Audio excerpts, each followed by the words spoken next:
Méthode d'échantillonnage pour le contrôle officiel des niveaux de mycotoxines dans les aliments. Vidéo de formation. Cette vidéo a été produite par le Conseil international des fruits secs, INC, en collaboration avec l'Institut des sciences de la production d'aliments, ISPA, et le Conseil national de recherche d'Italie, CNR, dans le cadre du projet fondé par l'Union européenne MycoRed. Nouvelle stratégie intégrée pour la réduction des mycotoxines dans les aliments et le fourrage, du 7e programme cadre européen de recherche et développement. Les mycotoxines sont des métabolites toxiques produits par des champignons filamenteux qui appartiennent généralement à la famille des Aspergillus, Penicillium et Fusarium qui poussent dans les céréales, les fruits secs, les haricots secs et de nombreuses autres cultures agricoles. Les principales mycotoxines que l'on peut trouver dans les produits agricoles sont les fumonicines, les déoxynivalénols, les toxines T2, HT2 et la zéaralénone, généralement présentes dans le blé et le maïs, les aflatoxines qui apparaissent habituellement dans le maïs, les fruits secs et les fruits déshydratés, et l'ochratoxine A, généralement présente dans le blé, l'avoine, le maïs, le vin, la bière et le café. La plupart des mycotoxines, y compris les aflatoxines, les fumonicimes et l'ochratoxine A, sont répartis dans les silos à grains ou dans le champ. C'est pourquoi les concentrations élevées de toxines peuvent être présentes dans les points chauds ou les sacs, lors du stockage en vrac des matières premières, voire même dans un seul épi ou grain de maïs. La concentration de mycotoxines d'un lot en vrac se calcule généralement en mesurant la mycotoxine sur une petite portion d'échantillon du lot. La concentration de mycotoxines dans le lot en vrac est prétendument la même que dans l'échantillon. Si la concentration de mycotoxines de l'échantillon ne représente pas avec exactitude la concentration sur tout le lot, celui-ci peut être mal classé et il peut y avoir des répercussions économiques et ou sur la santé. Le prélèvement d'échantillons vraiment représentatifs requiert l'utilisation de protocoles d'échantillonnage conçus avec soin. Différents exemples de plans d'échantillonnage officiels pour les mycotoxines ont été développés par l'Organisation pour l'alimentation et l'agriculture, FAO, en 1993 pour les aflatoxines présentes dans l'arachide et le maïs, et par la Commission du Codex Alimentarius en 2004 pour les aflatoxines présentes dans les cacahuètes, arachides, et de l'Union européenne par le biais du règlement de la Commission numéro 401/2006. Méthode d'échantillonnage et d'analyse pour le contrôle officiel du contenu de mycotoxines dans les aliments. Et le règlement de la Commission numéro 178/2010 qui modifie le règlement CE numéro 401/2006 en ce qui concerne les cacahuètes, arachides et d'autres graines oléagineuses, fruits secs, noyaux d'abricot, réglisse et huile végétale. Cette vidéo a pour objectif de présenter les méthodologies clés d'échantillonnage pour le contrôle officiel des mycotoxines dans les fruits secs, fruits déshydratés, céréales et produits à base de céréales conformément à la réglementation de l'Union européenne. Cette vidéo de formation est particulièrement importante pour les échanges commerciaux de produits végétaux crus, céréales, fruits, etc. des pays en voie de développement qui participent aux procédures d'échantillonnage, car cela contribue à réduire l'impact estimé de la contamination globale de mycotoxines qui affecte la santé et le commerce. La structure de la vidéo comprend une partie générale qui apporte des informations relatives aux principes d'échantillonnage et à la préparation d'échantillons, une partie pratique qui présente une démonstration des différentes procédures d'échantillonnage.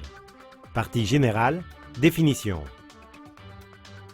Un lot est une quantité identifiable d'un produit alimentaire livré en une seule fois et qui présente, de l'avis de l'agent responsable, des caractéristiques communes telles que l'origine, la variété, le type de conditionnement, l'entonnoir, l'expéditeur ou le marquage. Un lot secondaire est la partie d'un lot plus grand destiné à recevoir l'application de la méthode d'échantillonnage. Chaque lot secondaire devra être séparé physiquement et être identifiable. L'échantillon élémentaire est la quantité de matériel prélevé sur un seul point du lot ou lot secondaire.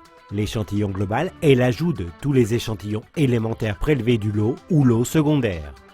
L'échantillon de laboratoire est l'échantillon destiné au laboratoire.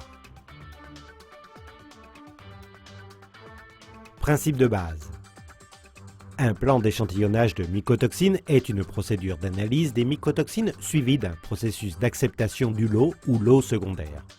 La concentration de mycotoxines mesurée dans l'échantillon s'utilise pour estimer la vraie concentration de mycotoxines dans le lot, puis à la comparer avec la limite maximale. Une procédure d'analyse des mycotoxines est un processus de plusieurs pas, qui se compose généralement de 3 étapes: prélèvement d'échantillons, préparation d'échantillons et détermination analytique. L'étape de l'échantillonnage indique comment l'échantillon sera sélectionné ou prélevé du lot, le nombre et la taille des échantillons. La préparation de l'échantillon inclut le traitement de l'échantillon de laboratoire, c'est-à-dire broyé ou homogénéisé, et la sélection d'un échantillon d'analyse à utiliser pour l'analyse. Enfin, lors de l'étape de l'analyse, la mycotoxine est extraite de l'échantillon à l'aide d'un solvant, puis quantifiée grâce à des procédures analytiques validées. Compte tenu de l'incertitude associée à un plan d'échantillonnage de mycotoxines, la véritable concentration de mycotoxines dans le lot ne peut être déterminée avec une certitude de 100% en mesurant la concentration de mycotoxines sur une portion d'essai à partir d'un échantillon de laboratoire prélevé du lot. La variabilité peut se produire à chaque étape de la procédure d'essai de mycotoxines et elle est décrite par le coefficient de variation. L'erreur totale ou variabilité est la somme du prélèvement d'échantillons, de la préparation de l'échantillon et de la variabilité analytique. Dans le cas des mycotoxines, distribuées de forme inégale dans le lot ou lot secondaire, la principale contribution à l'erreur totale est donnée à partir du prélèvement d'échantillons et de la préparation d'échantillons. Conformément au règlement CE 401/2006 et CE 178/2010 de la Commission, un plan d'échantillonnage de mycotoxines typique inclut les caractéristiques suivantes: l'identification du lot ou lot secondaire, y compris sa taille, le calcul des échantillons élémentaires qu'il faut collecter, la collecte des échantillons élémentaires, la formation de l'échantillon global et la préparation de l'échantillon de laboratoire. En fonction du produit alimentaire, il faut décider des dimensions des lots et les lots secondaires, ainsi que du nombre d'échantillons élémentaires et de laboratoire. La méthode d'échantillonnage pour les céréales et les produits à base de céréales s'applique pour le contrôle officiel des contenus maximum établis pour l'aflatoxine B1, aflatoxine totale, ochratoxine A et les toxines de Fusarium. En fonction du poids du lot, un grand nombre doit être divisé en 1 ou 3 lots secondaires ou lots secondaires de 100 ou 500 tonnes. Dans la mesure du possible, un nombre de 3 à 100 échantillons élémentaires seront prélevés sur différents points tout le long des lots secondaires. L'échantillon élémentaire pèsera environ 1000 grammes. Un échantillon global de 1 à 10 kg sera prélevé en regroupant les échantillons élémentaires. L'échantillon global sera entièrement utilisé comme échantillon de laboratoire, sans division. La méthode d'échantillonnage pour le fruit déshydraté s'applique pour le contrôle officiel des contenus maximum établis pour l'aflatoxine B1 et les aflatoxines totales dans les fruits secs, à l'exception des figues sèches, et pour l'ochratoxine A dans les raisins secs de Corinthe, sultanas et autres variétés. L'échantillon élémentaire pèsera environ 100 grammes. L'échantillon global sera entièrement utilisé comme échantillon de laboratoire, sans division. La méthode d'échantillonnage pour les figues sèches s'applique pour le contrôle officiel des contenus maximum établis pour l'aflatoxine B1 et les aflatoxines totales. L'échantillon élémentaire pèsera environ 300 grammes. L'échantillon global sera divisé entre 1 et 3 échantillons de laboratoire en fonction du poids du lot. La méthode d'échantillonnage pour les cacahuètes, arachides et autres graines oléagineuses, les noyaux d'abricot et les fruits à coque d'arbre s'applique pour le contrôle officiel des contenus maximum établis pour l'aflatoxine B1 et les aflatoxines totales. L'échantillon élémentaire pèsera environ 200 grammes. L'échantillon global est divisé en 1 ou 2 échantillons de laboratoire en fonction du poids du lot. Points d'échantillonnage. Les points communs d'échantillonnage sont l'entrepôt de stockage, les monticules, les containers, les camions et les trains, les entrepôts, les silos, les paquets au détail. Type de procédure d'échantillonnage. Les méthodes de sélection sont différentes selon que le lot est statique ou dynamique. Un lot statique peut être défini comme une grande masse de matériel, contenu dans un seul grand conteneur, comme une fourgonnette, un camion ou un wagon de train, ou dans plusieurs conteneurs de petite taille, comme des sacs ou des cartons, et les matériels sont fixes au moment de la sélection d'un échantillon. L'échantillon élémentaire est prélevé au moyen de sondes, de pelles et de seaux. Un lot dynamique peut être défini comme un produit qui est transféré, exemple tapis roulant, d'un endroit à un autre. L'échantillon élémentaire est recueilli tout le long de la séquence de mouvement et sur toute la section transversale. Préparation de l'échantillon, principe de base. Une fois que l'échantillon global a été prélevé et que l'on prélève l'échantillon de laboratoire, ce dernier doit être préparé pour la quantification de mycotoxines. Conformément aux réglementations de la Commission, si la marchandise est un produit granulé, il est primordial que l'échantillon de laboratoire soit broyé finement à part et mélangé avec précaution en employant un processus reconnu pour obtenir une homogénéisation complète. Même en utilisant des techniques de sélection de l'échantillon adéquates, la variation entre les concentrations d'échantillons est élevée, en raison de la distribution de mycotoxines. Les principales sources d'erreur sont l'absence de prélèvement d'échantillons représentatifs et la distribution de la taille des particules. Il est possible de réduire l'erreur en améliorant l'homogénéisation, la réduction de la taille des particules, en augmentant la taille d'essai de la portion ou le nombre d'aliquots quantifiés. Type de préparation d'échantillons. Actuellement, deux approches différentes sont utilisées pour la préparation d'échantillons pour réduire la taille des particules de l'échantillon de laboratoire avant l'analyse des mycotoxines. Broyage à sec ou homogénéisation dans l'eau. La procédure de broyage à sec implique un processus de broyage et une étape postérieure d'homogénéisation. Tandis que l'homogénéisation dans l'eau implique le broyage et l'homogénéisation simultanée de l'échantillon en utilisant généralement une quantité d'eau égale à celle de l'échantillon. Démonstration pratique des méthodes d'échantillonnage. Le prélèvement d'échantillons sera effectué par une personne autorisée. Chaque lot présente des caractéristiques communes, comme l'origine, la variété, le type de conditionnement, l'entonnoir, l'expéditeur ou le marquage. Tous les lots à analyser feront l'objet d'un échantillonnage à part. Les grands lots seront divisés en lots secondaires qui feront l'objet d'un échantillonnage à part. Les procédures utilisées pour prélever un échantillon d'un lot sont très importantes. Chaque élément individuel dans le lot devra avoir les mêmes possibilités d'être choisi. C'est ce que l'on appelle l'échantillonnage aléatoire. Les échantillons élémentaires seront prélevés sur différents points du lot ou lot secondaire.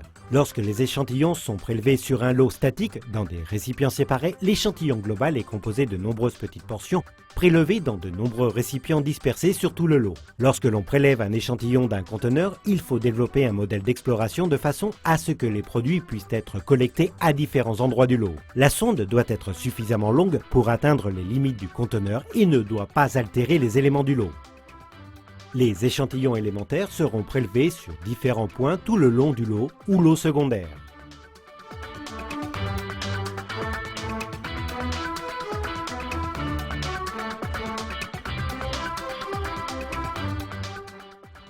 Les échantillons élémentaires seront prélevés eux aussi tout le long du lot.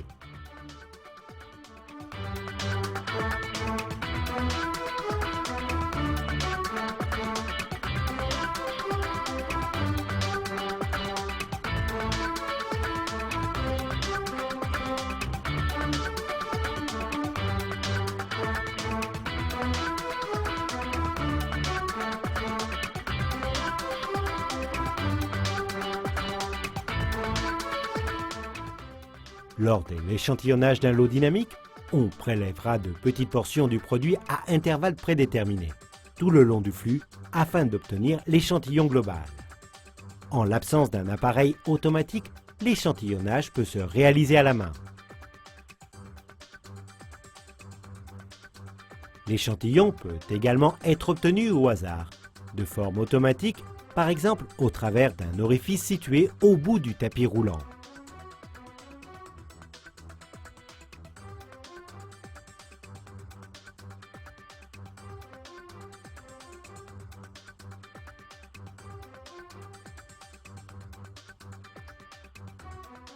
Pendant le conditionnement, le prélèvement d'échantillons s'effectue directement sur la chaîne de conditionnement. Le personnel qualifié choisit les paquets de façon aléatoire pour composer successivement l'échantillon global. L'échantillon global devra être obtenu en regroupant les échantillons élémentaires. Selon le poids du lot et des matières premières, on obtiendra entre 1 et 3 échantillons de laboratoire directement de l'échantillon global.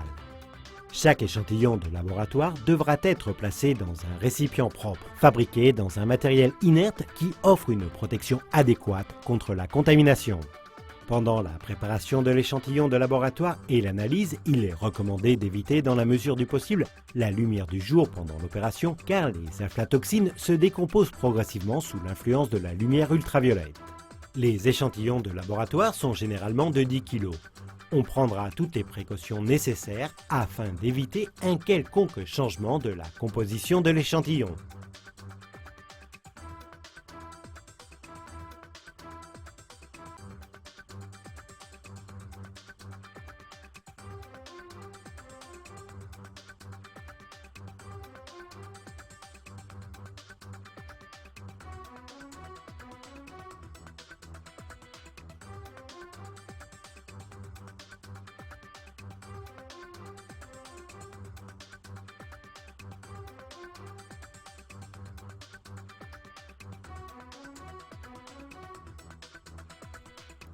Une fois que l'échantillon de laboratoire a été prélevé, il doit être préparé pour la quantification des mycotoxines.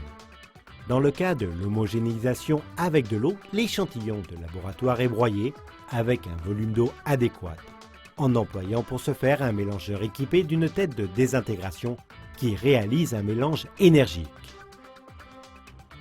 Il faut réaliser les pas suivants. Peser l'échantillon de laboratoire. Peser l'eau directement dans le conteneur approprié. La proportion habituelle d'eau et de produit est de 1:1 pour les céréales sans coque et de 3:1 pour les produits à coque. Ajoutez graduellement l'échantillon de laboratoire dans l'eau.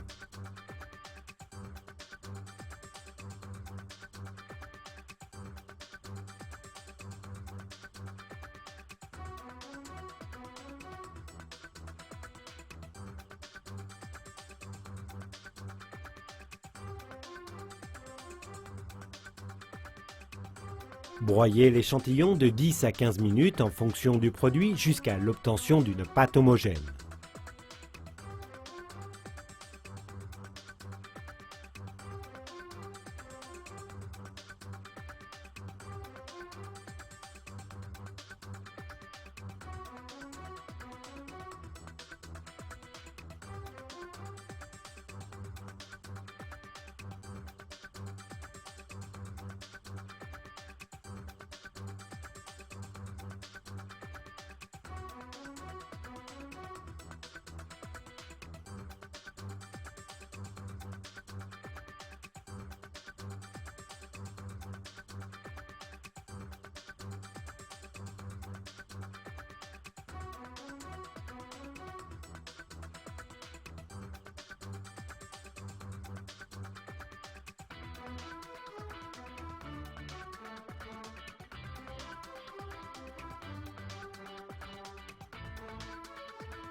Recueillir les échantillons pour l'analyse de mycotoxines.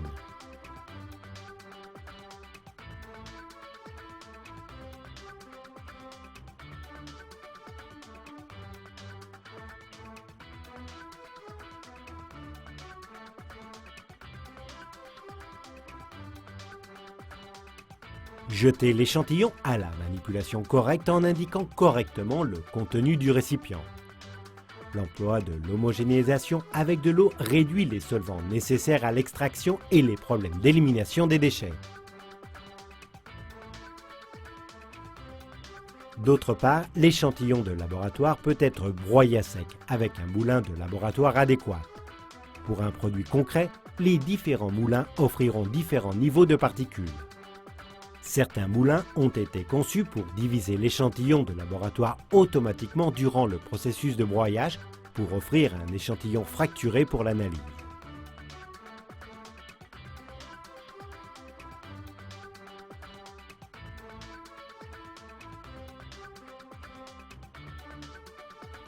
Pour obtenir un meilleur résultat, il est possible de broyer l'échantillon avec un moulin capable de broyer l'échantillon avec une taille de particules plus petite. La taille habituelle de la particule est de 500 à 800 micromètres. Plus les particules sont réduites et plus le matériel d'essai de l'échantillon broyé sera homogène.